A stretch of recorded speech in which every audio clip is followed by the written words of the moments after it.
Buenos días, mis queridos hermanos de la Primera Iglesia Bautista de Ponce. Te habla el hermano Joaquín Lavoy y en esta mañana para acompañarte en el estudio de la palabra que lo encontramos en el libro del discípulo. Estamos en la sexta unidad, modelos de fe, obediencia y compromiso. Escrito por el reverendo Benjamín Santana. La lección esta mañana la vamos a encontrar en el libro del Éxodo, en el capítulo 1, versos del 8 al 21, donde vamos a estar estudiando la historia de dos mujeres, dos parteras que intervienen para salvarle la vida a los hijos, a los niños de Israel, a los hijos de las hebreas. Y también hablaremos un poco sobre la mamá y el papá de Moisés. Vamos entonces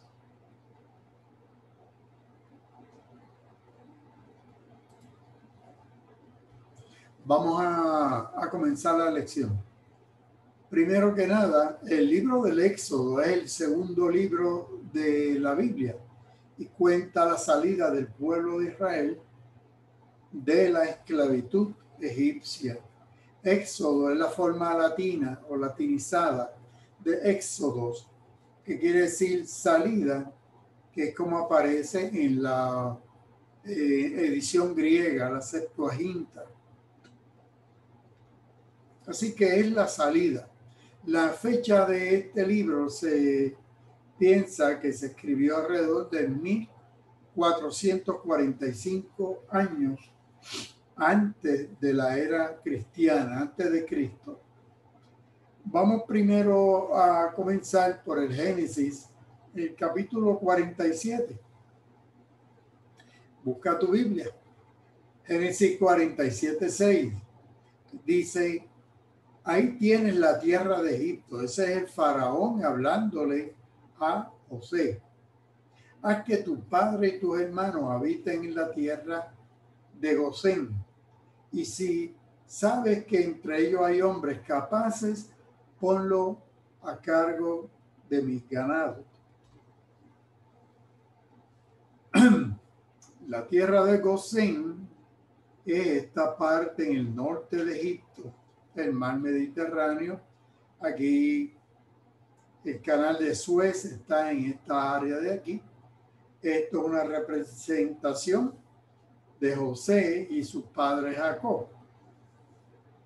En esta tierra de Gosén fue la tierra que el faraón les permitió a los hebreos asentarse. Génesis 50 dice que ya cuando José estaba cerca de morir, hizo que los hijos de Israel le juraran al decirles: Dios vendrá a visitarlos y cuando eso sea, ustedes se llevarán de aquí mis huesos. Y José murió a la edad de 110 años. Fue embalsamado y puesto en un ataúd en Egipto. La escritura dice que más luego la momia embalsamada de José fue llevada cuando el pueblo de Israel sale en el Éxodo, 400 años después de este tiempo.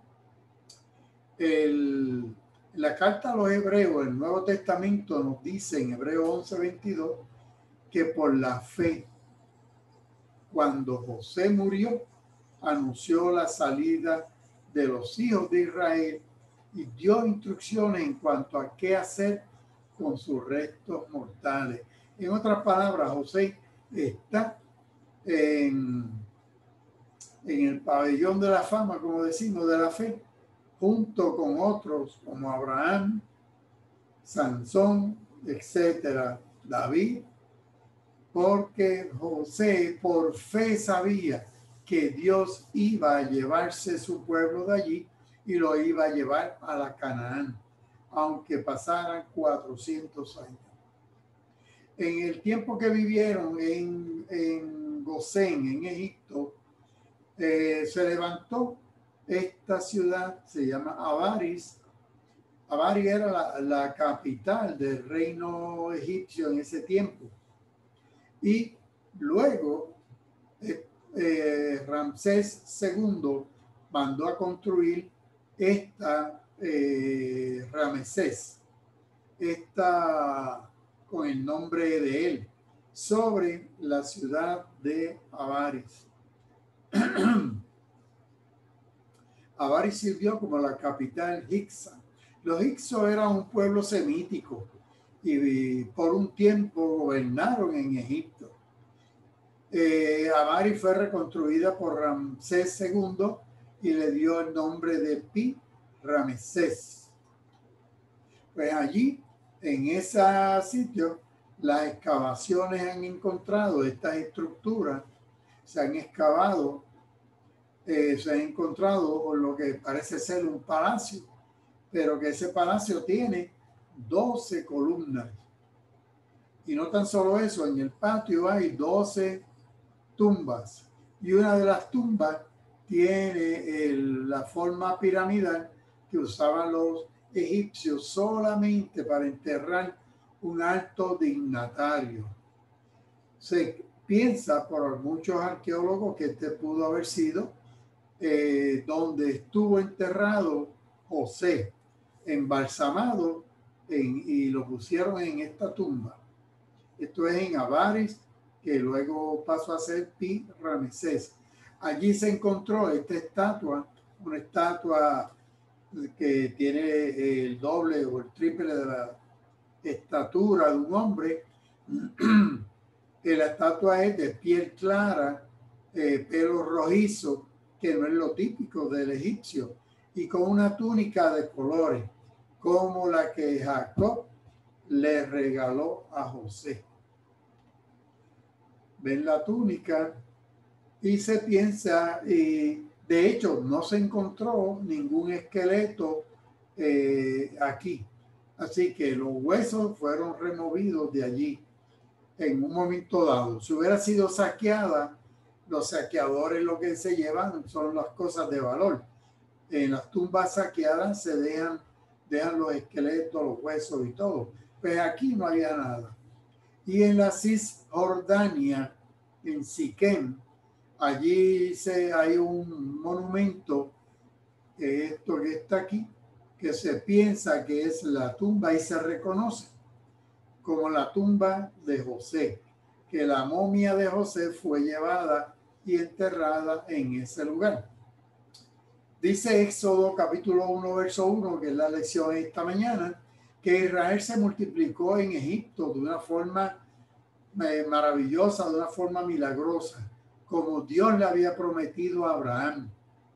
Y dice Éxodo 1.1, que estos son los nombres de los hijos de Israel que entraron con Jacob a Egipto. Y cada uno de ellos entró con su familia y pasa a enumerar todas las 12 tribus. Y en el 6 dice que murió José y todos sus hermanos y toda aquella generación. Posiblemente las 12 tumbas que hay en ese palacio allí, en esa área de Gosén, allí estuvieron enterrados los 12 patriarcas. Y los hijos de Israel se reprodujeron y se multiplicaron, aumentaron bastante en número y en fuerza, y el país se saturó de ellos. O sea que los israelitas se reprodujeron de una forma milagrosa. Y entonces había un nuevo faraón.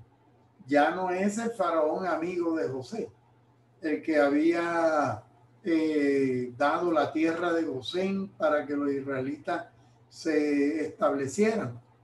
Es otro faraón. Posiblemente, dicen los historiadores, que ya aquel faraón anterior era de la tribu de los hicsos, que eran estos pueblos semíticos, venían del norte de Siria, por allá. Y ahora domina en Egipto uno nativo, un egipcio nativo, que que no conoció a José y le dice a su pueblo, como pueden ver, el pueblo de los hijos de Israel es más numeroso y más fuerte que nosotros. O sea, se amedrentó, le cogieron miedo porque ellos pensaban que ellos acababan de derrotar y echar de Egipto a los Hicsos, que es el pueblo que le he mencionado. De hecho, Hicso significa gobernantes extranjeros. No eran nativos de Egipto, eran semitas igual que los hebreos. Así que generalmente se piensa que el faraón a que se refiere este versículo número 10 representa al primero de los gobernantes egipcios después que los hicsos fueron expulsados. En otras palabras, ahora reina un faraón, un príncipe egipcio. Y dice, se levantó sobre Egipto un nuevo rey que no conocía a José. Más que un rey, se trata de un nuevo faraón. Y es posible que se refiera al faraón Seti I, junto con su sucesor Ramsés II, trasladó el gobierno y el trono real desde Tebas a la región del Delta y del Nilo y desarrolló un extenso proyecto de construcciones. De ahí la necesidad de esclavos para someterlo a los trabajos forzosos que demandaban dichas construcciones. Seti I es hijo de Ramsés I. Así que el faraón de la opresión se piensa que es Seti I, el de la opresión, el de la lección en esta mañana. El faraón del éxodo se piensa que puede haber sido Ramsés II. Y se sabe que el primer faraón que hace referencia a Israel fue Merneptah.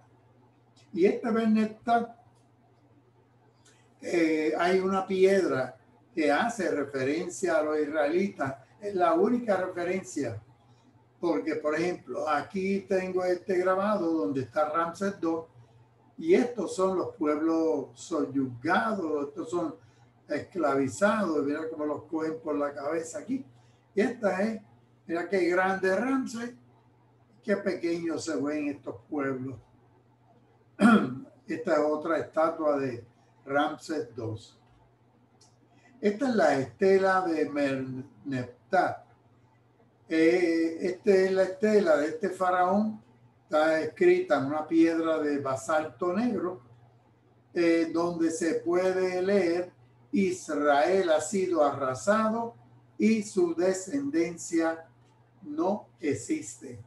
Entre tanto escritura que hay en las piedras, en los templos, en todos lados, este es el único sitio donde aparece una inscripción egipcia hablando de los israelitas, y habla que fueron, como siempre, el que escribe la historia, pues la escribe a favor de él. Este es el fragmento de esa estela en donde señala que los israelitas habían sido eliminados, cuando en realidad la historia sabemos que los israelitas huyeron de las tierras egipcias. Éxodo 1:10 dice: así que debemos tratarlos con mucha sabiduría. Sabiduría es con mucha perspicacia, con mucha malicia, para que no sigan. Tenemos que diseñar un plan para que no sigan multiplicándose.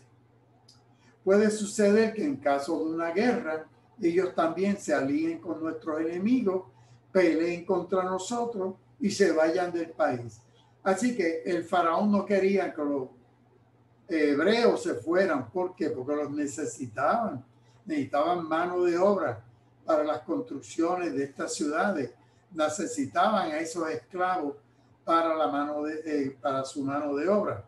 Así que, pero tenían que controlar la forma en que se estaban reproduciendo. Así que entonces se pusieron, ellos pensaron primero, pues vamos a hacerle la vida tan difícil que no puedan afligirle, que no puedan ni reproducirse. Y dice que les enviaron muchos tributos, les subieron la forma de tributar, trabajo. De hecho, una forma de tributar era que tú estabas trabajando un mes y no cobrabas ningún dinero. Era una forma de tu tributar, pagar el tributo con tu trabajo.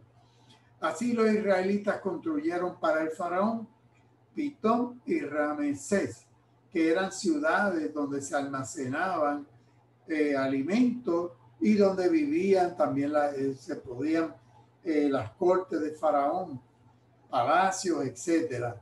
Ambas ciudades se encontraban situadas al este del río Nilo.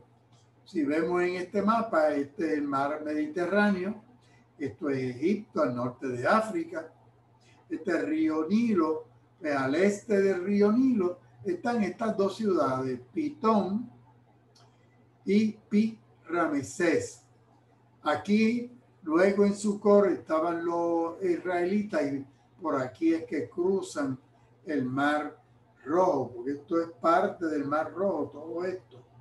El Mar Rojo tiene un brazo que es el brazo del Mar de Suez y el brazo de Acabá, que es este que está aquí. Así que todo es rojo por unas algas que hay allí, que hay áreas que se ven rojas. Así que las ciudades de Pitón y Ramesés son estas dos.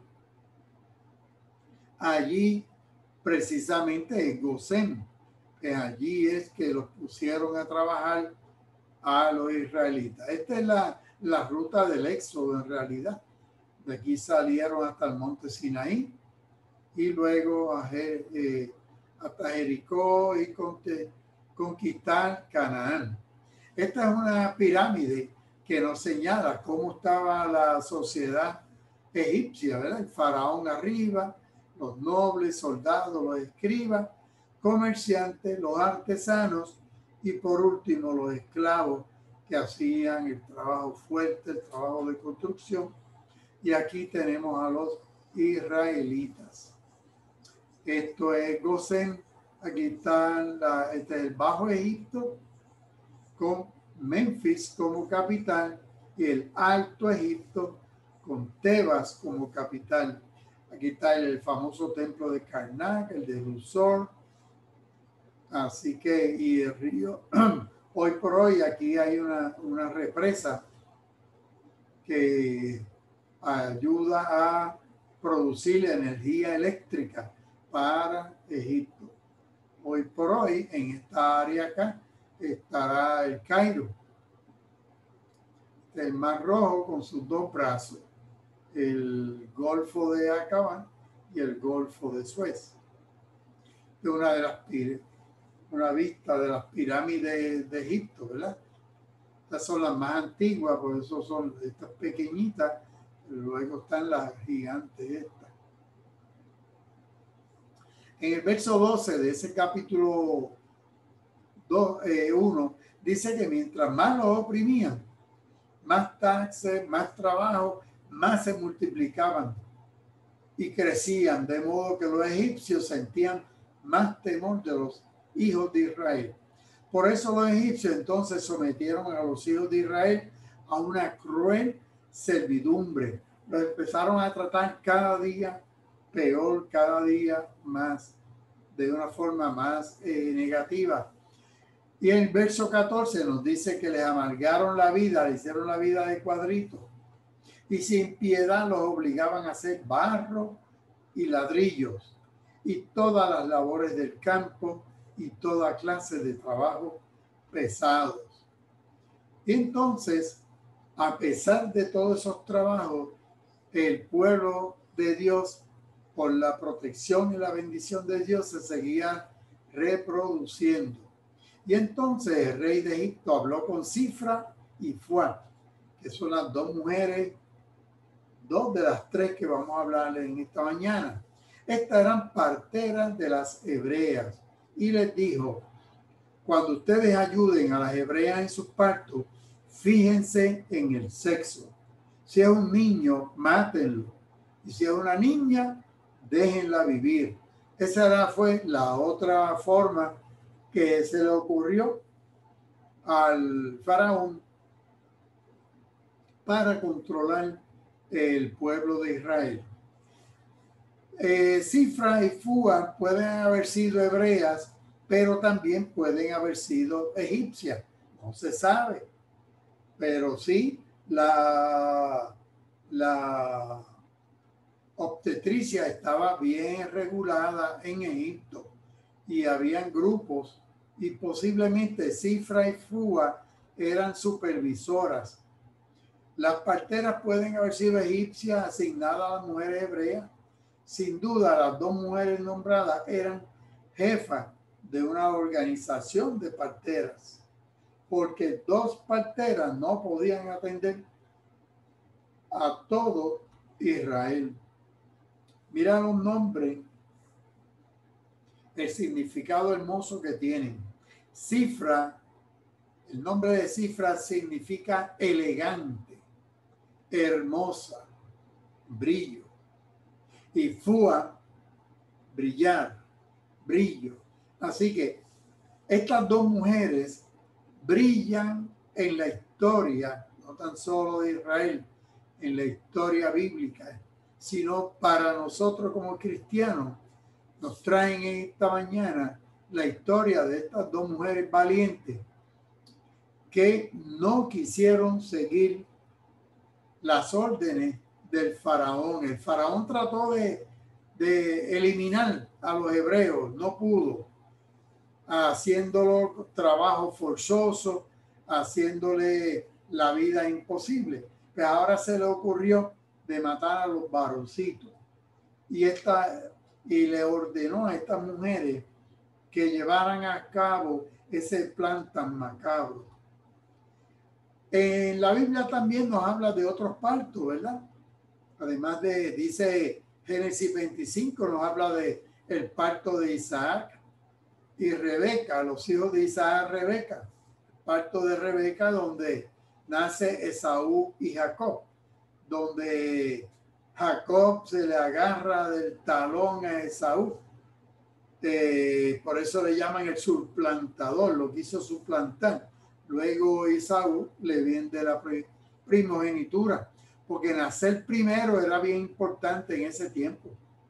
El primogénito era el que heredaba el doble de todo, la doble porción.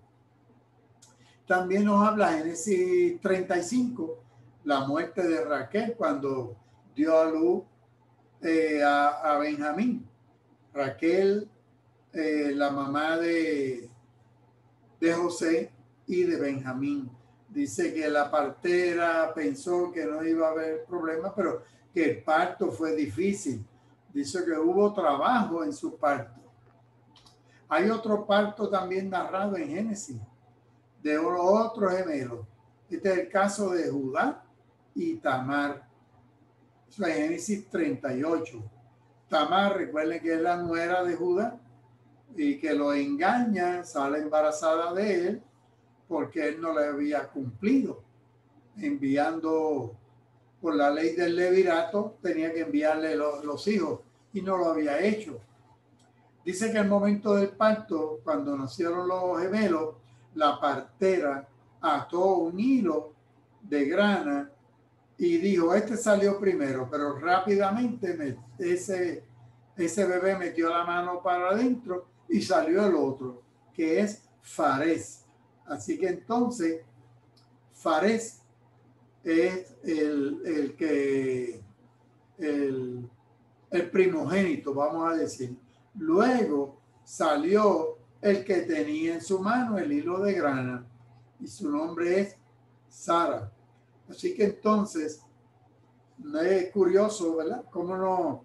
De hecho, Fares significa rotura o brecha, porque si el otro hermano ya había sacado la mano, Fares le pasa por el lado y sale primero. Sara también significa brillo, retoño. En Egipto, esto tenían varios dioses y diosas que se encargaban de las mujeres embarazadas, atendían el parto y protegían a la mujer y al niño. Esta es Hathor. Esta que está aquí, la diosa Hathor, es una de las diosas de la fertilidad, esta de la alegría, de la maternidad. Esta que está aquí es Hathor. La consideraban la protectora de mujeres embarazadas, del parto, de las comadronas. O sea, que esta diosa protegía y ayudaba a la comadrona. Aquí están representando a la diosa Hathor. Ayudaba a los niños a venir al mundo como diosas de la fertilidad y de la vida. Esto es una representación de cómo daban a luz sentada en cuclillas, y entonces ya hay un bebé aquí lactando, ¿verdad? Esta era la forma en que las comadronas atendían el parto. Esta es otra diosa. Esta se llama Taweret. Taweret es representada por una diosa con cara de hipopótamo. Se llama la gran mujer, la gran hembra de la tierra. Esta diosa era como una nodriza para los bebés. Se le conoce como protectora de los niños y las embarazadas.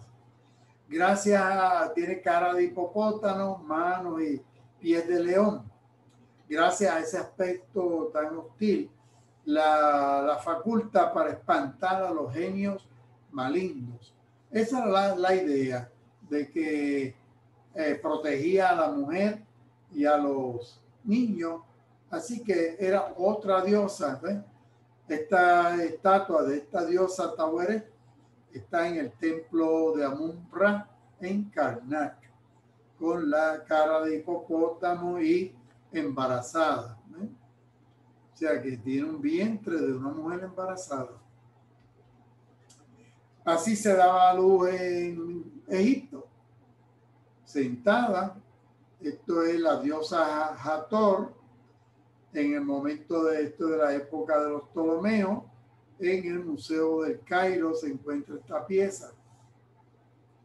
Esta es otra mujer dando a luz, el niño aquí, la mujer arrodillada o semisentada. Así que las parteras tenían tremendo trabajo. Las parteras temieron a Dios, Sifra y Fua, y no hicieron caso a lo que el rey les mandó, sino que les salvaron la vida a los niños. Y esto nos pone a pensar cuando nosotros estamos en situaciones así difíciles, que ahí tenemos que poner siempre qué haría Jesús, qué el Señor quiere que yo haga. No podemos en el trabajo, en situaciones donde se nos pide que hagamos cosas que van en contra de la ley divina, tenemos que temer a Dios como hicieron estas mujeres. Prefirieron ellas arriesgarse que a darle muerte a estos niños. Dice que el rey de Egipto mandó a llamar a las parteras y le dijo, ¿qué han hecho? Esto de salvarle la vida a los niños. Entonces las parteras respondieron, es que las hebreas no son como las egipcias, son unas mujeres robustas, dan a luz antes que la partera llegue a ayudarlas. Así que no sabemos si estas parteras son egipcias, si estas parteras son hebreas. Lo que sí sabemos es que las mujeres, eso es cierto, eso que ellas dijeron. Ellos no dijeron ninguna mentira, sino que es cierto, las mujeres se estaban reproduciendo de una forma maravillosa porque la mano de Dios estaba en el asunto. La razón que las parteras presentaron al rey es verdadera. Las mujeres hebreas son robustas, dan a luz antes que las ayudaran, que llegue la ayuda de la comadrona. De esta manera, Dios amparó a las madres hebreas y proveyó a las parteras una excusa satisfactoria para presentar al faraón. No tenían que mentir, sino que Dios proveyó para que esto fuera así. Y entonces eso explica por qué Faraón no mandó a matar a estas mujeres. Dios trató bien a las parteras, Dios las cuidó también a ellas de la mano del faraón. Y el pueblo llegó a ser cada vez más numeroso y más fuerte. Y las parteras tuvieron temor de Dios. Y como las parteras tuvieron temor de Dios, Él hizo que sus familias prosperaran. Cuando tenemos temor de Dios, nuestras familias prosperan. Esa es la enseñanza que está detrás de esto. Tenemos que en todo momento, no podemos seguir la corriente del mundo. No importa en el trabajo si te piden que hagas una cosa indebida, no, tienes que hacerlo según tu temor de Dios. Pero el faraón ordenó a todo su pueblo. Entonces se le ocurrió otra maravillosa idea. Echen al río a todos los niños que nazcan, dejen con vida a las niñas. Como no pudo, como nacían y las parteras no llegaban, pues entonces mandó a que echaran al río a todos los varoncitos. Y entonces, no es parte de la lección, pero vamos a Éxodo capítulo 2, verso 1.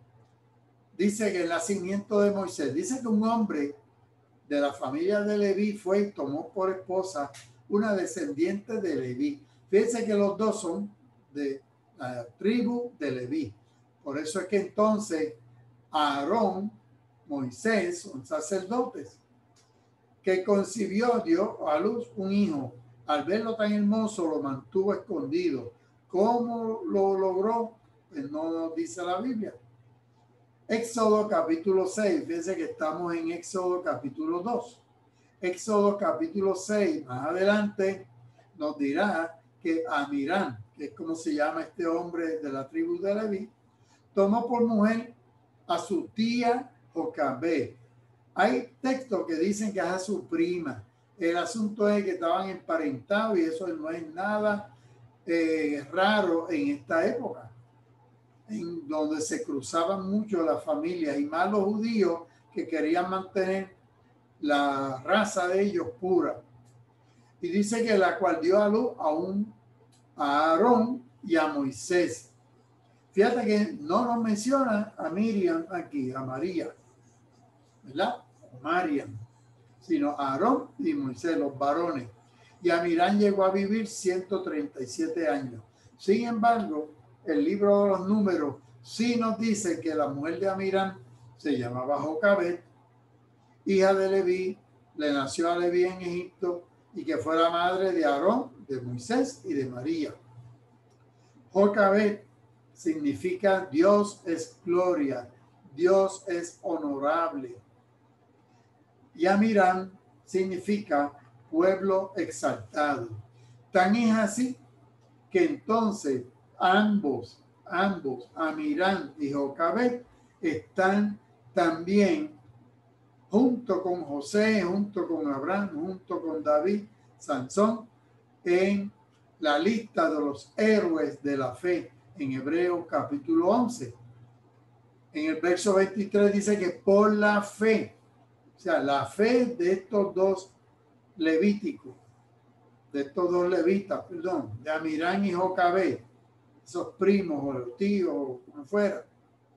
Cuando Moisés nació, sus padres, o sea, los dos, lo escondieron durante 3 meses al ver que era un niño muy hermoso y no tuvieron miedo del decreto del rey. No tuvieron miedo. La fe en el Señor nos da fortaleza, nos da la fuerza para poder resistir esas presiones indebidas que a veces tenemos en el trabajo y siempre tenemos que actuar de la forma más honesta, como el Señor quiere que actuemos. Pero como no pudo esconderlo más tiempo, dice Éxodo capítulo 2, verso 3, tomó un cesto de juncos, lo calafateó con brea y asfalto, lo colocó allí el niño y lo dejó en el río. Y una hermana, que es María o Mariam, se quedó a cierta distancia a ver qué pasaba. Y allí llegó la hija del faraón. Cuando oyó que gritaba el niño, ella fue y dijo, lo vio, y me imagino que por la ropa que tenía, el niño dice, este niño es de los hebreos.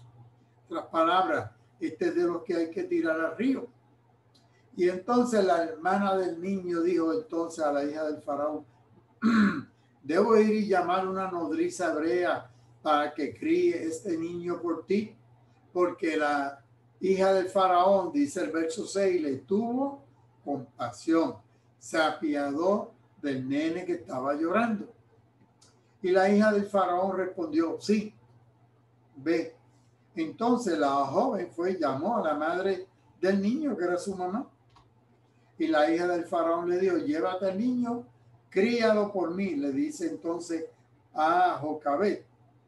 La mujer tomó entonces al niño y lo crió, y cuando el niño creció, se lo llevó a la hija del faraón, quien lo adoptó como su hijo y le puso por nombre Moisés, que significa sacado de las aguas, porque dijo, yo lo rescaté de las aguas, que es el nombre de Moisés. Así que el nombre de Moisés se lo puso la egipcia.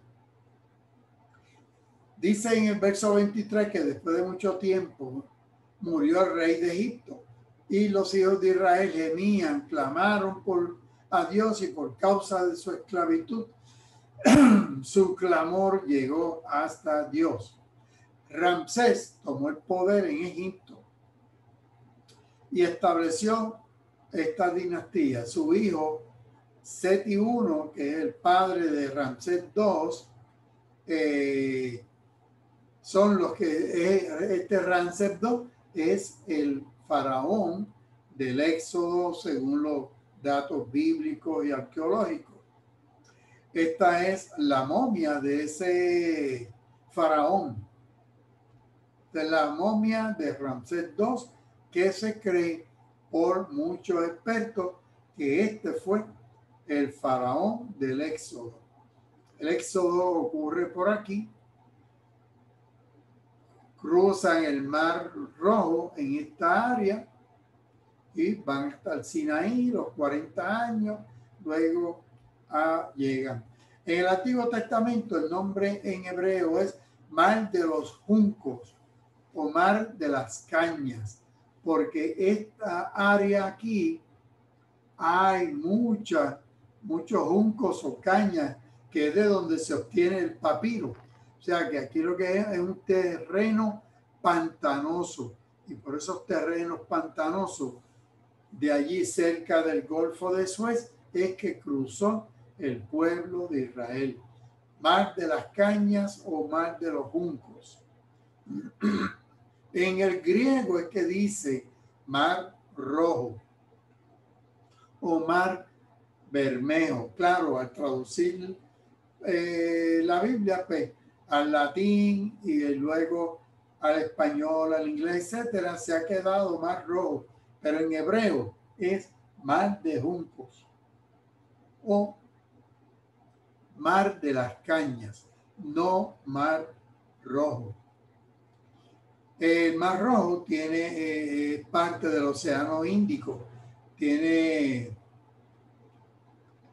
dos golfos, el de Aqaba y el de Suez. Este es el Golfo de Suez, que luego se hizo, ¿verdad?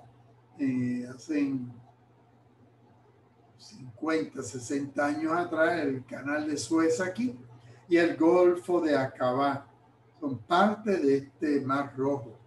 Y pasó Moisés por el Mar de las Algas, una extensión del Mar Rojo cerca de Gosén. Porque esto, Pitón aquí y Ramsés aquí es Gosén. Así que en resumen, la iglesia es llamada a reconocer las señales de los tiempos. Donde quiera que estemos, que haya injusticia, que se quiera cometer la injusticia, nosotros tenemos que, como estas mujeres, salir al paso, brillar en este mundo. Fíjate que el nombre de ella es brillo. Pues tienes que brillar, mi hermano. Eso es lo que la lección esta mañana. Tenemos que estar firmes, mantener firmes nuestras convicciones, evitar la injusticia donde quiera que estemos. Y así como las parteras, tenemos que disponernos a actuar de conformidad con el propósito de Dios. Vamos a orar. Señor y Dios de la historia humana, ayúdanos, Señor, a lograr que nuestra fe en ti se traduzca en una herramienta para detectar las fuerzas opresivas en nuestro entorno social, responder conforme a tu existencia, a tu exigencia de justicia, que nos mueva el criterio de tu voluntad de bienestar para todos. Por Jesucristo, nuestro Señor, te lo pedimos, Dios. Amén y amén. La semana que viene, la lección es en Josué, capítulo 3. Entonces Jehová dijo a Josué: desde este día comenzaré a engrandecerte ante los ojos de todo Israel, para que entiendan que como estuve con Moisés, así estaré contigo. Así que seguimos entonces, mis queridos hermanos, en el Antiguo Testamento. Espero que hayas disfrutado la clase en esta mañana. Desde la Primera Iglesia Bautista se despide el hermano Joaquín Lavoy. Y ahí están los teléfonos, nuestro correo electrónico y una bendición especial de parte de todos los miembros y sobre todo de nuestra pastora, la reverenda doctora Magda Aguirre. Dios les bendiga, Dios les guarde.